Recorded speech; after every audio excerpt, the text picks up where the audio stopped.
Listo, vamos, cabrón.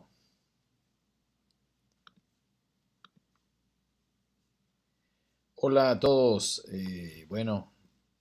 Buenas tardes. Esta es la última presentación, la última grabación. Una vez más, gracias a los amigos de Reflexión Democrática por la oportunidad. Varios de ustedes me han escrito con algunas consultas y les pido por favor que lo sigan haciendo. ¿De acuerdo? Tienen todos mis datos y cualquier cosa se los piden a Gladys o a Linda. Con todo gusto les respondo lo que pueda. Fíjense, estas cuatro presentaciones son un ciclo, ¿de acuerdo? Están conectadas, por supuesto, y hemos estado hablando de ideas sobre comunicación política, de ideas sobre movilización, de ideas sobre media training, y ahora vamos a estar conversando sobre ideas relacionadas con negociación efectiva. En ese orden de ideas, por supuesto, lo que buscamos, siendo ustedes líderes jóvenes, muchos con responsabilidades municipales muy importantes, varios de ustedes con aspiraciones electorales en el próximo proceso regional y local en Perú, es que adquieran las herramientas para construir procesos de cambio, que adquieran las herramientas para hacer mejor su trabajo en sus diferentes responsabilidades como regidores, en las diferentes dimensiones que pueden estar ejerciendo en las municipalidades y sobre todo para que tengan mejores herramientas para relacionarse con la ciudadanía, para poder escucharlos mejor, para poder interpelar y representarlos mejor, para poder construir campañas de apoyo ciudadano. Yo he insistido mucho en esta idea de que la mejor forma de conectar todo el conocimiento que ustedes reciben a través de este programa es desarrollando campañas.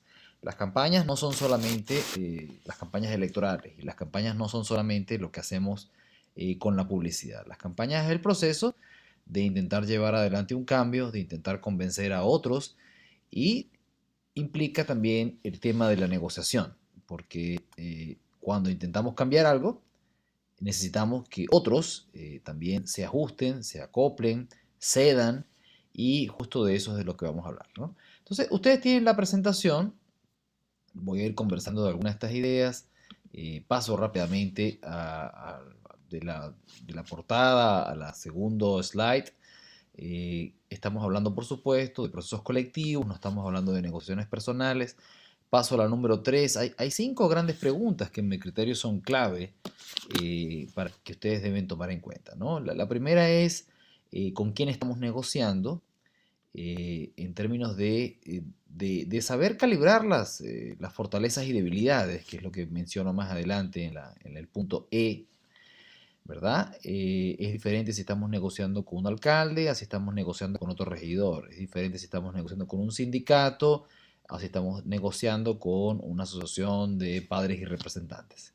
La segunda y la tercera pregunta parecen similares, pero tenemos que tener muy clara la definición de victoria mínima.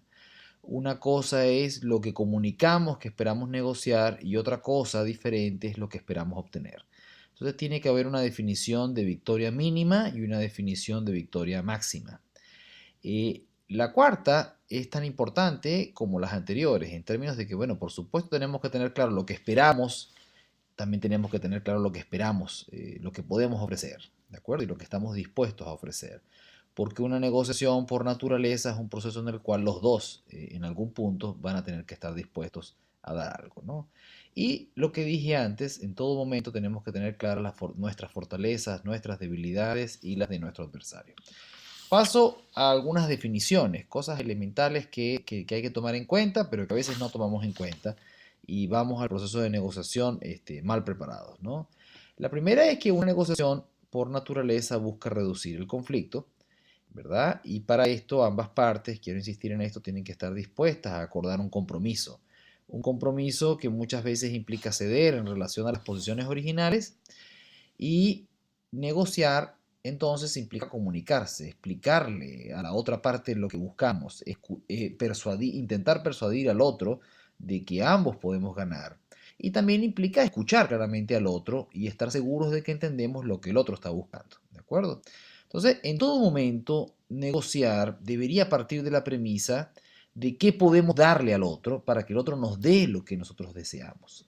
Si nosotros estamos esperando negociar con el alcalde para que incluya en la agenda alguna de nuestras demandas, bueno, algo tenemos también que estar dispuestos a entregar, ¿de acuerdo? Entonces, si no planificamos eso de esta manera y solamente queremos que nos den, en muchas ocasiones, pues lamentablemente no vamos a conseguir nuestros objetivos, ¿de acuerdo? Entonces, hablo de algunas definiciones que creo que inclusive las compartimos en algún momento. La política, por definición, es un proceso de toma de decisiones colectivas de nuestras prioridades.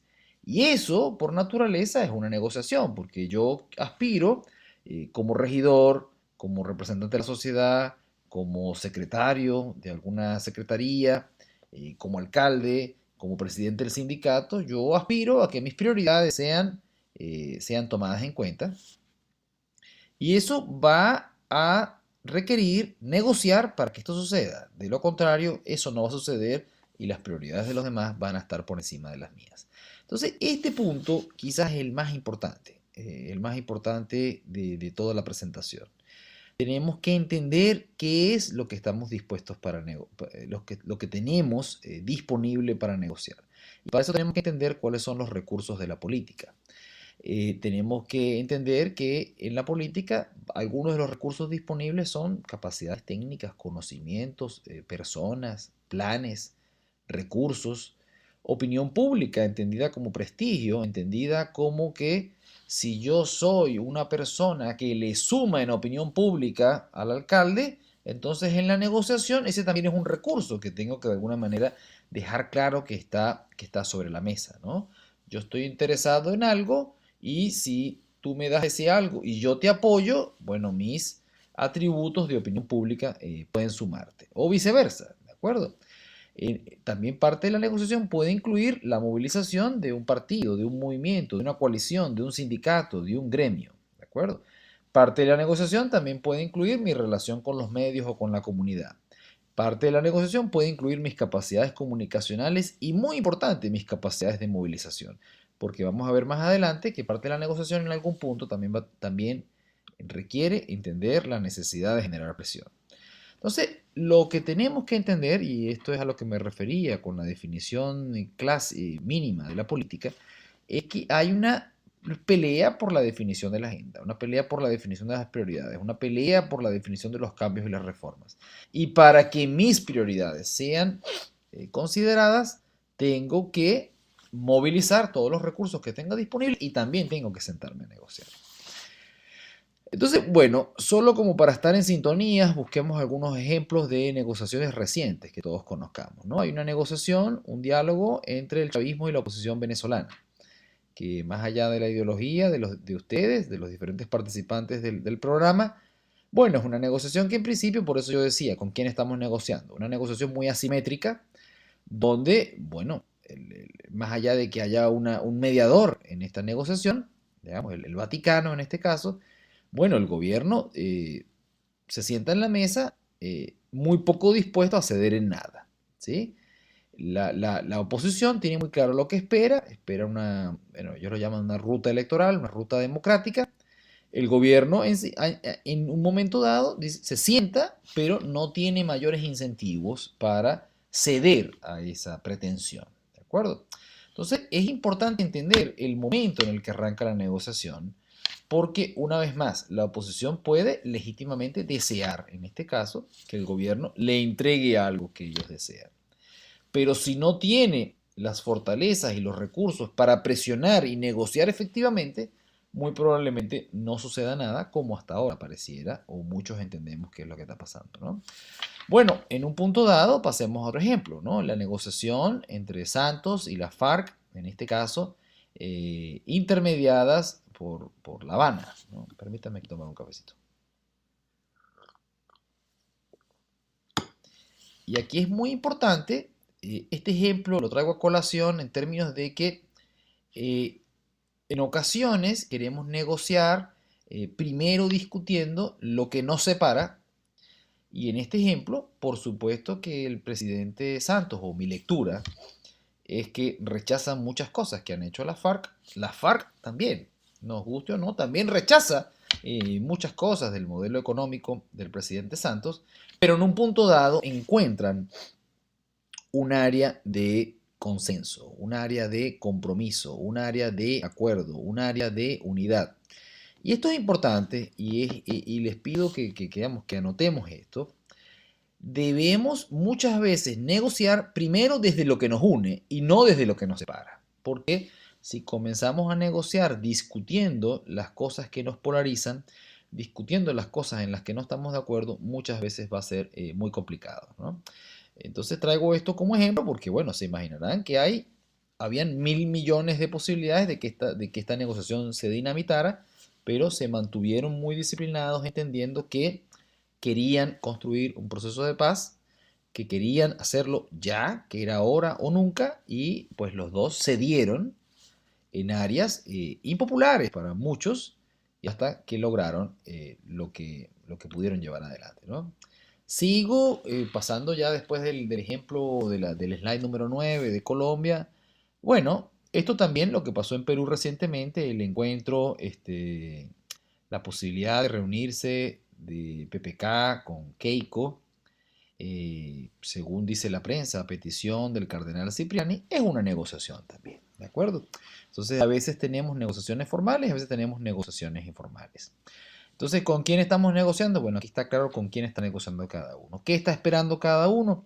Bueno, el presidente PPK pareciera estar buscando mayor gobernabilidad, pareciera estar buscando una ruta de consenso en vez de para que el tema, digamos, o mi lectura es de que el tema de Saavedra no se convierta, el tema no, el antecedente de Saavedra no se convierta en el día a día y pueda seguir llevando adelante su agenda. Y bueno, Keiko también tiene sus expectativas de ese tipo de diálogo, ¿no? Entonces, cada vez que nos sentamos a dialogar con otro actor de poder, eso definitivamente es una negociación y tenemos que entenderlo. Entonces, paso a la número 11 en términos de que es lo más importante del proceso de negociación es planificar. Lo más importante del proceso de negociación es calibrar nuestras fortalezas y debilidades y la de nuestro adversario, la de definir cómo debemos negociar, en qué terreno, de qué manera, movilizando cuáles recursos. Cuando hablo de recursos comunicacionales, de movilización, de presión, de opinión pública, ¿de acuerdo? Porque en ese momento, cuando pensamos construir esto alrededor de una campaña, es distinto, ¿no? Entonces, una cosa distinta es que un regidor se sienta a hablar con el alcalde, a decirle, mire, señor alcalde, yo creo que es el momento de incluir en la agenda del cabildo el tema de la basura. Eso es una cosa. Otra cosa es que se siente con, tal y por eso conecto los 4 módulos que hemos venido hablando, que se siente y le diga, mire, tengo el respaldo, o un grupo de ciudadanos, 20 asociaciones de vecinos me han pedido esto, ellos han recogido 10.000 firmas, aquí se las traigo y bueno, quiero revisar con usted cómo hacemos para llevar adelante este proyecto. Entonces, la forma en que movilizamos nuestros recursos, la forma en que movilizamos nuestros recursos, la forma en que comunicamos el poder que tenemos es lo que nos permite sentarnos a negociar de una manera distinta, ¿no? Ahorita en Guatemala se supone que el presidente Morales la semana que viene presenta su primer informe de aniversario y se supone que el sindicato de transporte pesado va a hacer nuevamente una huelga, ¿no? Y esto es importante entender que, por supuesto, muchas veces debemos intentar evitar el conflicto, que muchas veces el rol de líderes como ustedes es intentar reducir, negociar o gestionar el conflicto, pero también tenemos que entender que el conflicto es un recurso en la negociación, ¿de acuerdo?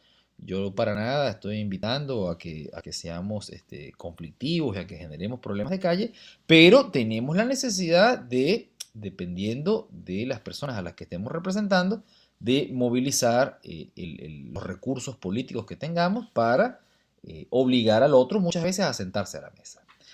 En el caso de Guatemala, hace algunos meses, bueno, al sindicato, la lectura que tiene el sindicato es que les están cada día impidiendo transitar más por cierto tipo de rutas y les están imposibilitando hacer su trabajo y eso les está generando pérdidas importantes. Bueno, en un punto dado, intenta centrarse o solicitar por los canales regulares que los atendan, que los atiendan, que les resuelvan y en un punto dado dicen, bueno, no podemos más y tienen que ir a la huelga. Entonces, tenemos que tener claro, esto es nada más un ejemplo, tenemos que tener claro el abanico de opciones que tenemos y tenemos que, lo que sí quiero dejar claro es que muchas veces eh, los otros actores políticos no se sientan en la mesa a negociar si no están obligados a sentarse a la mesa a negociar. ¿De acuerdo? Entonces es muy fácil sentarnos a hablar de negociación cuando todos ya estamos sentaditos en la mesa, esta es una cosa, y otra cosa es cuando ni siquiera nos atienden o cuando ni siquiera existimos o cuando ni siquiera estamos en la agenda. Y entonces ahí es cuando yo pienso que tenemos que pensar antes de negociar, una vez más insisto en esto, en el slide número 13, en la calibración de nuestras fortalezas y debilidades y la de los otros actores de la negociación. Fíjense que hablo en plural y no en singular. A veces las negociaciones implican varios actores que nos sentamos en privado y varios actores que negociamos en público también, que es el otro tema en el cual se conecta todo este tema de comunicación, movilización, media training y negociación. Negociamos juntos, así, cara a cara, y también negociamos cuando saliendo de ahí yo voy a los medios y doy una declaración. También negociamos cuando saliendo de ahí yo llamo a mi gente y les digo, vamos a hacer una marcha la semana que viene. ¿De acuerdo? Entonces, porque en todo momento estamos los dos pujando, dejando claro los recursos que tenemos para negociar, para cada uno de los dos legítimamente intentar ceder lo menos posible. ¿De acuerdo?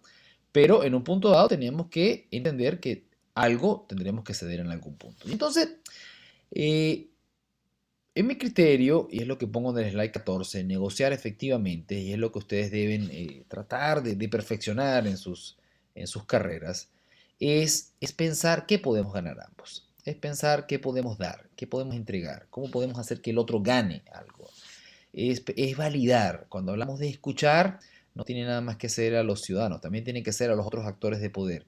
¿Cómo nos aseguramos de entender lo que el otro desea y no asumir que desea lo mismo que nosotros, ¿no?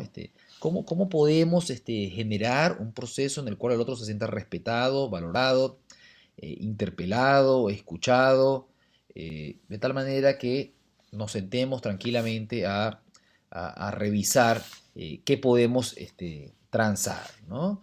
Negociar, y ya voy cerrando, implica, es lo que pongo en el slide 15, saber presionar y persuadir, implica saber escuchar, que ya lo dije, implica entender y aceptar que el consenso supera el disenso, inclusive si no se obtiene una solución perfecta para alguna de las partes. ¿De acuerdo?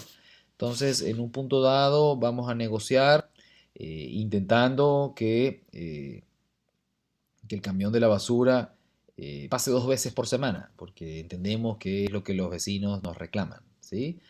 Eh, y en un punto dado tenemos que entender que quizás tengamos que volver a los vecinos y decirles, miren, no conseguimos que viniera 2 veces por semana, pero conseguimos que viniera con seguridad una, que pasara por todos los barrios cada 4 días y que no nos aumenten el impuesto a la recolección de basura.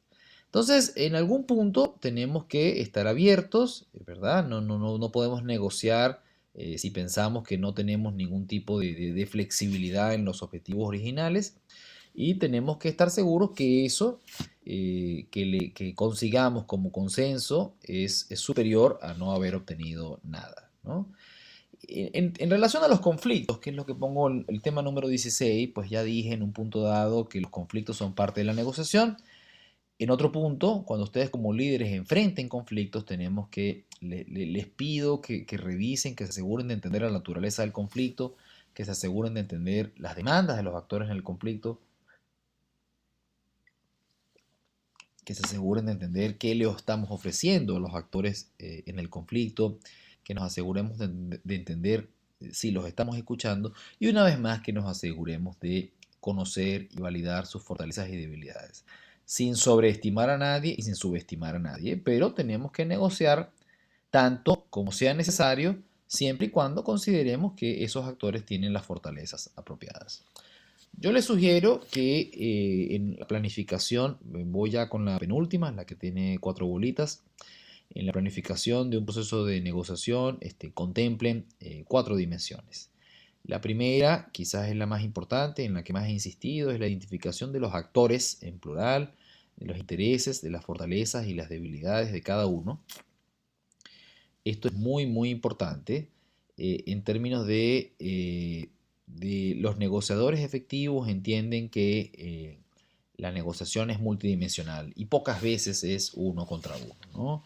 Entonces tenemos que entender que inclusive si el regidor está negociando con el alcalde, bueno, también tenemos que entender quiénes más están, los otros regidores, los opositores de otros partidos, los vecinos, el sindicato, el gremio, ¿verdad? Entonces, tenemos que contemplar esto y entender quiénes pueden estar de un lado y quiénes pueden estar de otro, entendiendo inclusive que esto fue lo que hablamos en alguna oportunidad en cuanto a la construcción de coaliciones, ¿no? Lo segundo tiene que ver con la necesidad de definir una estrategia de negociación, ¿no?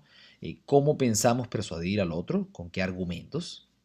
Argumentos sobre lo que él gana, sobre lo que ganamos todos, sobre lo, ¿verdad? Y también cómo pensamos en esa estrategia de negociación generar presión, ¿de acuerdo? Y una vez más hablamos de la movilización de los recursos políticos que mencionamos antes.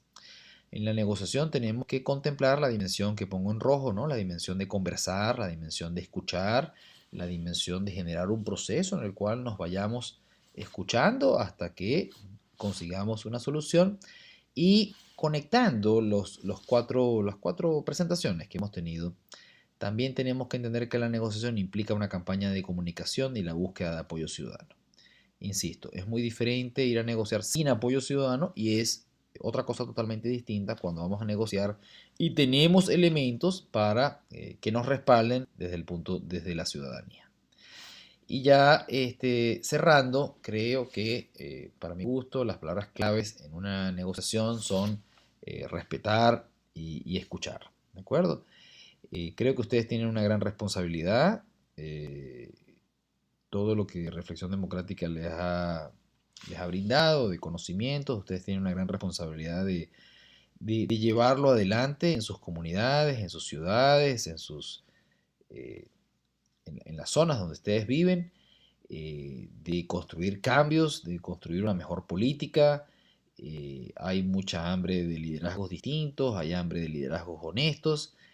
Y bueno, ustedes tienen que demostrar con hechos que tienen ganas de hacer las cosas de una manera distinta.